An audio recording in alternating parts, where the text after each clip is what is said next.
সম্মানিত আমার বন্ধুগণ, গভীর মনোযোগী খেয়াল করেন। হাশরের মাঠে আরশে আজিমের ছায়ার তলে কোন বান্দা বান্দি গুনে থাকবে? প্রিয় ভাইয়েরা আমার, গভীর মনোযোগী খেয়াল করেন। এক নাম্বার যিনি নাই বিচার করে, এক নাম্বার হলো যিনি নাই বিচার করে। আজ পৃথিবীর জমিনে দেখতে পাইবেন কেউ নাই বিচার করে না,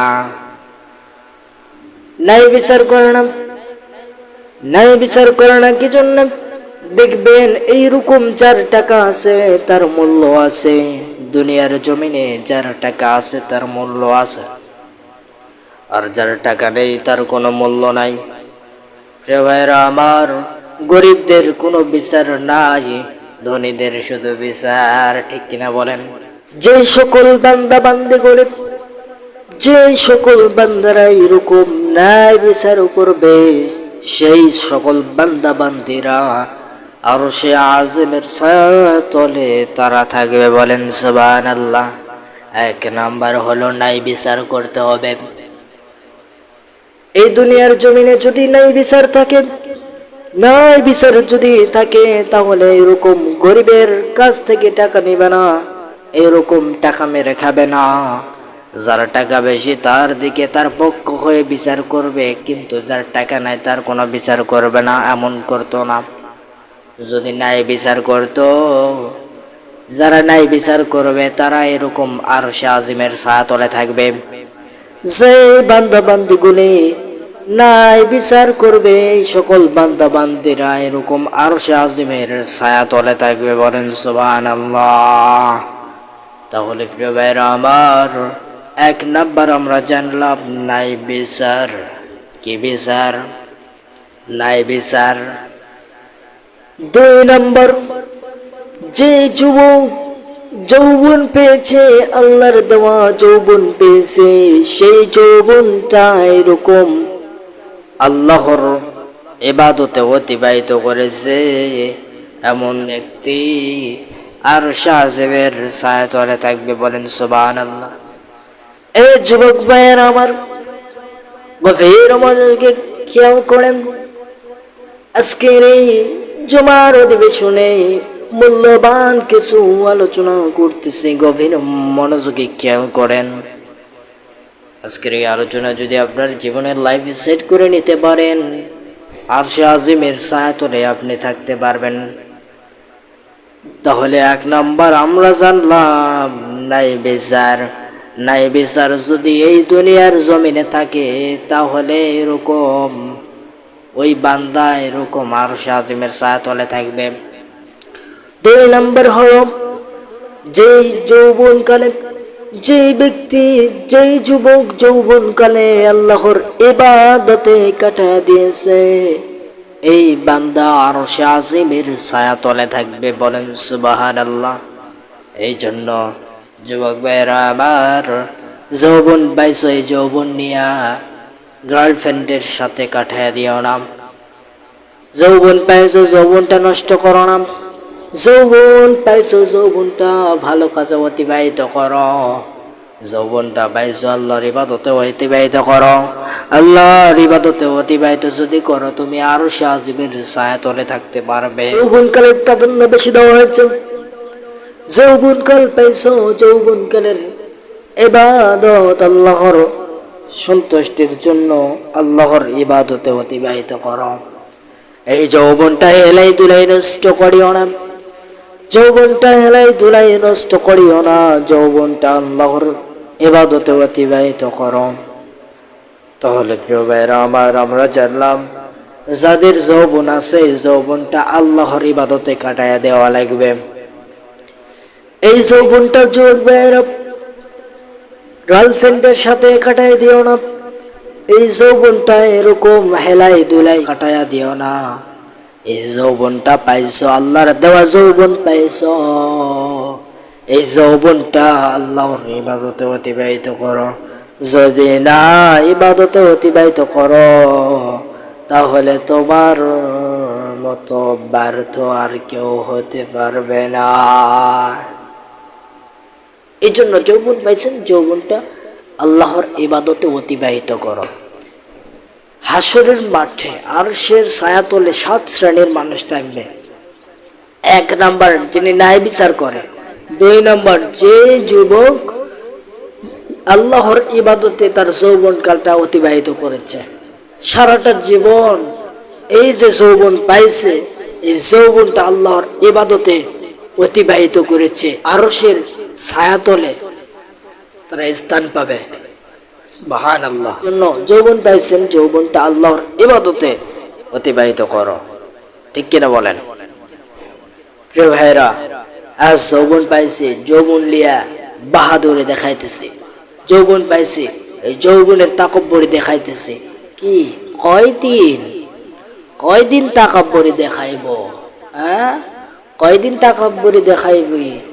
কেরে মানে তো জানেন, 3 নাম্বার হলো যার অন্তর সব সময় মসজিদের সাথে কানেকশন থাকে, সব সময় সংযোগ থাকে, না জানি কখন আজান দিয়ে দেয় এমন সংযোগ থাকে তার অন্তরে সব সময়। না জানি আজান হয়ে গেছে, মসজিদে যাওয়ার সময় হয়ে গেছে, আমাকে মসজিদে যেতে হবে, এইরকম মসজিদের প্রতি তার অন্তরে টান, একটা টান লাগে। যে ব্যক্তি আল্লাহর ঘর মসজিদের সাথে এরকম সব সময় তার অন্তরকে সংযুক্ত করে রাখে, আসরের ছায়া তলে জায়গা পাবে। সব সময় তার অন্তরে এরকম চিন্তা চেতনা হয় যে না জানি আজান হয়েছে, না জানি কখন বেলা আজান দিয়ে দিবে, মসজিদে যাওয়া লাগবে, মসজিদে যাওয়া লাগবে। মসজিদের সাথে সংযোগ তার অন্তর, এই মসজিদের সাথে অন্তর সংযুক্ত থাকার কারণে ওই ব্যক্তি হাসরের মাঠে আরশে আজিমের ছায়াতলে জায়গা পাবে। বলেন সুবহানাল্লাহ। সম্মানিত প্রিয় ভাইরা আমার, 4 নাম্বার হলো, 4 নাম্বার যেটা আল্লাহর জন্য পরস্পরকে ভালোবাসা। প্রতিটা সময় প্রতিটা মানুষকে তাকে ভালোবাসা এমন নয়, কার জন্য ভালোবাসতে হবে? আল্লাহর জন্য। যেমন ধরেন মিডিয়ার ভাই ইসলাম প্রচার করতেছে, তার মানে আল্লাহর দ্বীনের দাওয়াত পৌঁছাইতেছে, তার মানে তাকে আল্লাহর জন্য ভালোবাসা লাগবে। যেমন ধরো ওয়াইজ যারা আছে দুনিয়ার জমিনে, নওগাঁর জমিনে যারা ওয়াইজ আছে, তারা এইরকম এই যে আলোচনা করতেছে, মানুষদেরকে হেদায়েতের পথে আনার চেষ্টা করতেছে, এই যে জুমার বয়ানগুলো রেকর্ডিং করতেছে, এই যে জুমার আলোচনা করতেছে, আমার এই জায়গাতে আর একজন আলোচনা করে, ওই ভাইটিকে আমি শুধু এমনি এমনি ভালোবাসি না, ভালোবাসি এই জন্যই, আল্লাহর জন্য ভালোবাসি। এইটা অন্তরে রাখতে হবে। পরস্পরকে আল্লাহর জন্য ভালোবাসা লাগবে। 4 নাম্বার সম্মানিত হাজিরিন, 4 নাম্বার যেটা আমরা জানলাম, আল্লাহর জন্য পরস্পরকে ভালোবাসা লাগবে। আল্লাহর জন্য পরস্পরকে যদি ভালোবাসেন, এই ব্যক্তি যারা ভালোবাসা আল্লাহর জন্য পরস্পরকে, এমন ব্যক্তি হাসরের মাঠে আরশে আজিমের ছায়াতলে জায়গা পাবে। বলেন সুবহানাল্লাহ।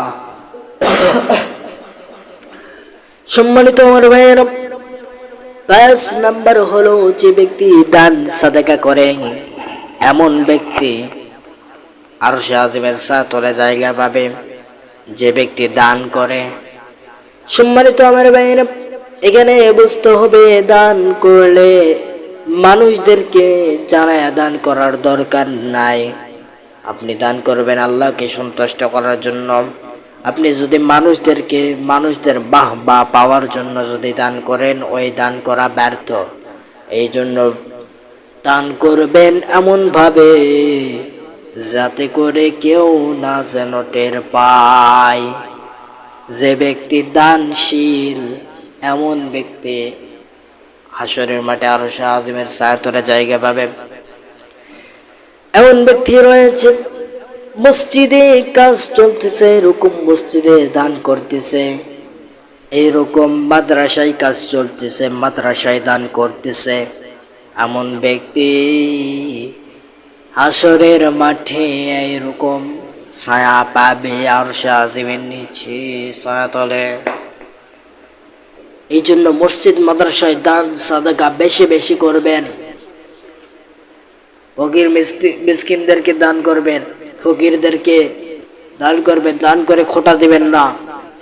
যদি খোটা দেন আপনার প্রতি আল্লাহর লানত। আবার মসজিদে অনেকে দান করে সিরা টাকা, ঠিক না, আটা দিয়ে লেগে এনে টাকা দান করে, আসরা নাই। একটা কি দুইটা কি আবার সিরা, পাঁচটা কি আবার সিরা, ওই জায়গার 4-5টা টিপ মেরে আবার জোড়া লাগে আবার দান করে। এই ধরনের আছে না নাই? এই জন্য দান করবেন সিরা টাকা নয়। আপনি যে টাকা দান করতেছেন এই টাকায় ধরা থাকবে। কথা কি বুঝতে পারছেন? সিরা টাকা দান করে।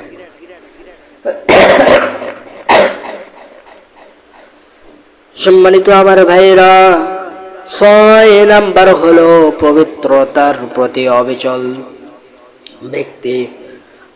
যে ব্যক্তি সব সময় পবিত্রতা থাকে, তার অন্তরকে তো পবিত্র রাখে, তার গোটা অঙ্গকে, তার গোটা শরীরটাকে পবিত্র রাখে, সব সময় ওযু অবস্থায় থাকে, পবিত্র থাকে, এমন ব্যক্তি ছায়া পাবে আরশে আজিমের নিচে, ছায়া তলে থাকবে।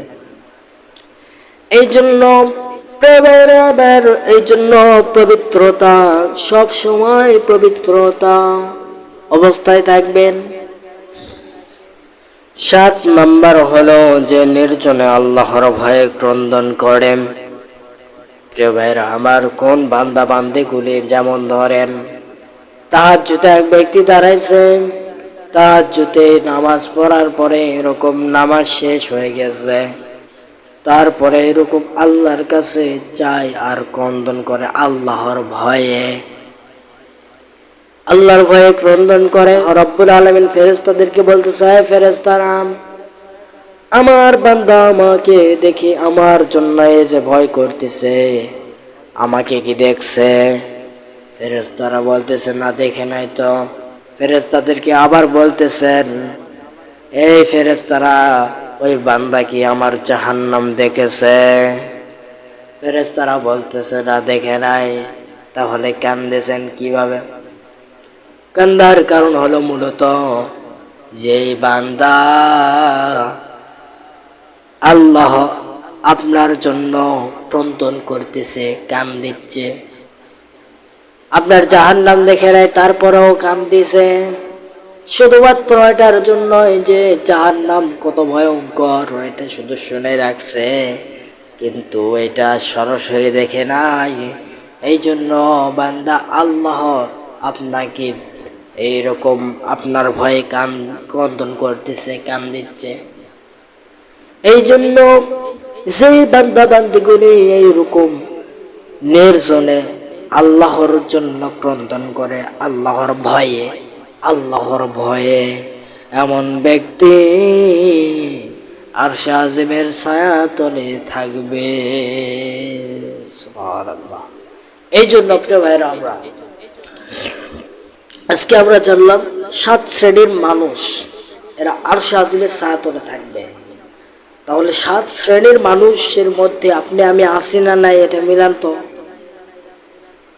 এই জন্য প্রিয় ভাইরা, 7 শ্রেণীর মধ্যে থাকা যাবে তো? প্রিয় ভাইরা, এই যে 7 শ্রেণীর মানুষ আরশে আজিমের ছায়াতলে থাকবে, আমল করতে হবে প্রিয় ভাইরা।